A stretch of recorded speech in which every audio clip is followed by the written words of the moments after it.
Assalamualaikum warahmatullahi wabarakatuh. Nabi Muhammad dilahirkan dan hidup di kota Mekah, Arabia. Untuk lebih mengenal kehidupan dan kepribadian beliau, kita harus mengetahui seperti apa keadaan bangsa Arab saat Rasulullah SAW dilahirkan. Ketika beliau lahir, seluruh Arabia dengan sedikit kekecualian di sana-sini menganut bentuk agama musyrik atau bertuhan banyak. Bangsa Arab mengaku keturunan Nabi Ibrahim alaihissalam. Mereka tahu benar bahwa Nabi Ibrahim alaihissalam itu utusan Allah yang berpegang pada tauhid. Walaupun demikian, mereka tetap saja meyakini adanya banyak sembahan dan melakukan perbuatan-perbuatan musyrik. Sebagai pembelaan diri, mereka mengatakan bahwa beberapa manusia sangat menonjol perhubungannya dengan Tuhan. Syafaat mereka bagi orang lain diterima oleh Tuhan. Namun, bagi orang-orang kebanyakan sukar dapat sampai kepada Tuhan. Hanya manusia sempurna dapat berhubungan langsung dengan Tuhan. Oleh karena itu, orang-orang biasa harus mempunyai perantara guna menghubungkan mereka dengan Tuhan. Dengan pendirian demikian, mereka berhasil memadukan rasa takzim kepada Nabi Ibrahim alaihissalam dengan ide kemusyrikan mereka. Mereka mengatakan bahwa Nabi Ibrahim alaihissalam itu orang suci lagi mulia. Beliau dapat mencapai perhubungan dengan Tuhan tanpa perantara. Tetapi orang-orang Mekah kebanyakan tidak mungkin mencapai Tuhan tanpa perantaraan orang-orang suci dan soleh. Untuk mencari dan mendapatkan perantaraan itu, kaum Mekah telah membuat patung beberapa orang yang mereka anggap suci. Mereka menyembah patung-patung itu dan lewat patung-patung itu mereka menyampaikan kebaktian kepada Tuhan.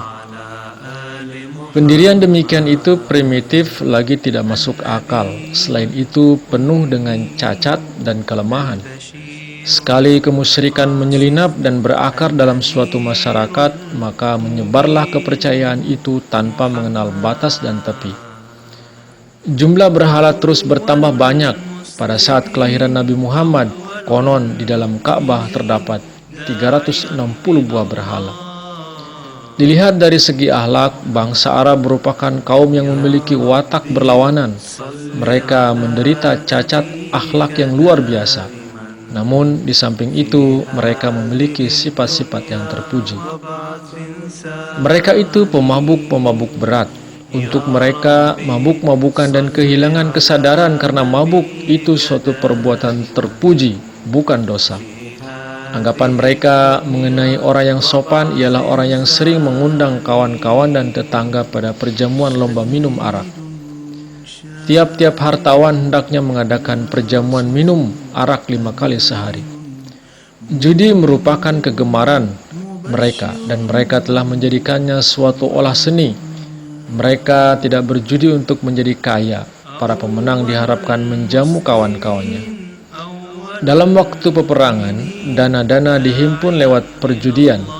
Jika peperangan meletus, suku-suku Arab berkumpul dan menyelenggarakan pesta perjudian. Siapa senang dan mendapat keuntungan, dialah yang harus menanggung bagian terbesar biaya perang. Kemewahan hidup beradab tidak dikenal oleh orang-orang Arab. Mereka cukup mendapatkan kepuasan dalam minum-minum dan berjudi. Kesibukan mereka yang utama adalah perdagangan, dan untuk itu mereka mengirimkan kafilah-kafilah mereka sampai ke tempat-tempat yang jauh, seperti ke negeri Abyssinia, Syria, dan Palestina. Mereka juga mempunyai hubungan perdagangan dengan India. Hartawan-hartawan mereka sangat menggemari pedang buatan India. Keperluan bahan pakaian mereka terutama dipenuhi oleh negeri Yaman dan Syria. Pusat-pusat perdagangan terletak di kota-kota. Bangsa Arab lainnya terdiri atas orang-orang Badui. Tak ada pemukiman-pemukiman yang tetap dan tidak ada tempat-tempat permanen yang berpenduduk. Berbagai suku bangsa telah membagi-bagi negeri di antara mereka sehingga anggota suku dengan bebas dapat bergerak di daerah bagian mereka masing-masing. Jika persediaan air di suatu tempat habis, mereka bergerak ke tempat lain dan untuk sementara menetap di situ. Kekayaan mereka terdiri dari domba, kambing, dan unta. Bulu-bulunya mereka jadikan pakaian dan kulitnya mereka buat kemah-kemah. Selebihnya dijual belikan di pasar. Emas dan perak tidak asing bagi mereka, tetapi tentu saja merupakan milik yang sangat langka. Orang miskin dan rakyat jelata membuat perhiasan dan mata uang dari kulit kerang dan bahan-bahan yang harum. Biji semangka dibersihkan, dikeringkan, dan dirangkaikan menjadi kalung.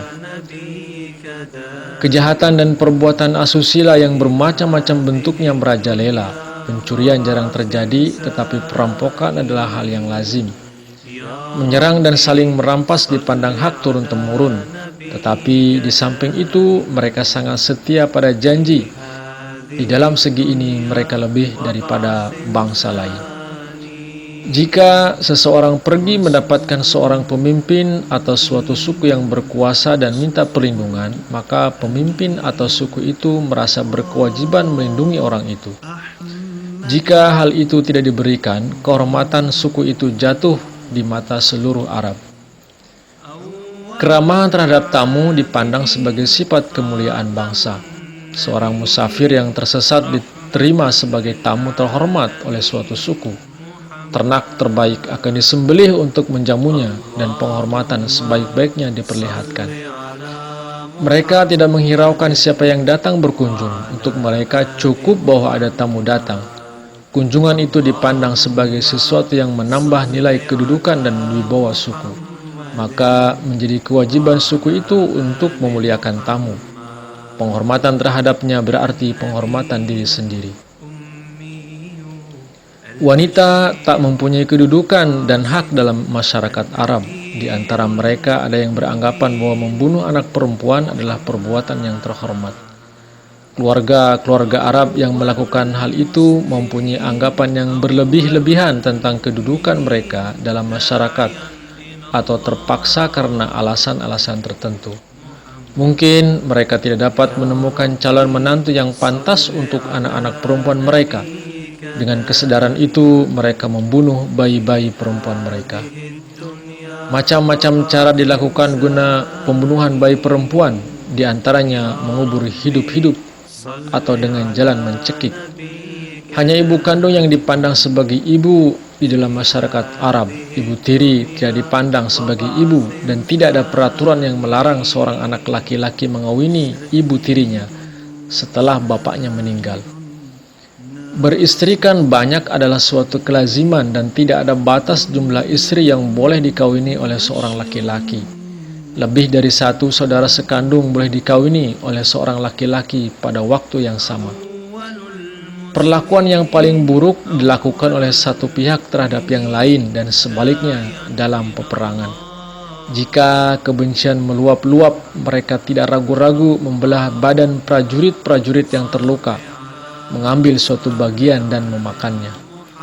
Mereka tidak segan-segan mencincang badan musuh, memotong hidung atau telinga atau mencungkil mata adalah cara-cara aniaya dan keganasan yang biasa mereka lakukan.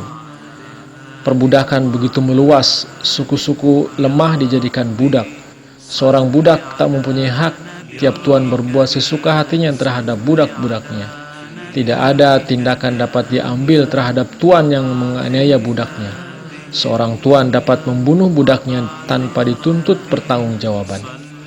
Jika seorang tuan membunuh budak orang lain, hukumannya bukan hukuman mati. Apa yang diwajibkan kepadanya hanya berupa penggantian kerugian yang layak kepada pihak tuan yang dirugikan. Budak wanita dipakai untuk pemuas seksual. Anak yang lahir dari perhubungan demikian diperlakukan sebagai budak. Budak wanita yang sudah menjadi ibu tetap menjadi budak. Dalam bidang kebudayaan dan peradaban, bangsa Arab merupakan kaum yang sangat terbelakang. Belas kasih dan tenggang rasa terhadap satu sama lain tidak mereka ketahui. Tetapi di samping sifat-sifat buruk mereka, bangsa Arab memiliki sifat terpuji. Misalnya keberanian kadangkala mencapai peringkat mutu yang sangat tinggi.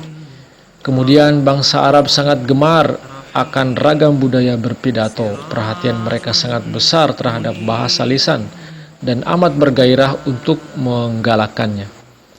Pemimpin-pemimpin diharapkan mempunyai kesanggupan besar berpidato, juga mengubah syair-syair.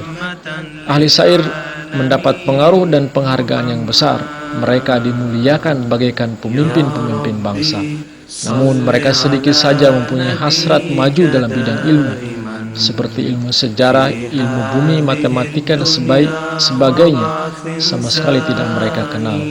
Konon di Mekah hanya terdapat 1-2 orang yang pandai baca tulis. Namun demikian, karena mereka merupakan penghuni padang pasir dan karena terpaksa harus mampu mengetahui jalan di padang pasir tanpa bantuan tanda-tanda, mereka mengembangkan perhatian besar kepada ilmu falak atau astronomi. Di tengah-tengah kaum bangsa demikianlah Nabi Muhammad Rasulullah SAW dilahirkan. Simak kelanjutan kisah sejarah Nabi Muhammad ini di episode berikutnya, hari yang agung saat Nabi Muhammad dilahirkan. Terima kasih. Assalamualaikum warahmatullahi wabarakatuh.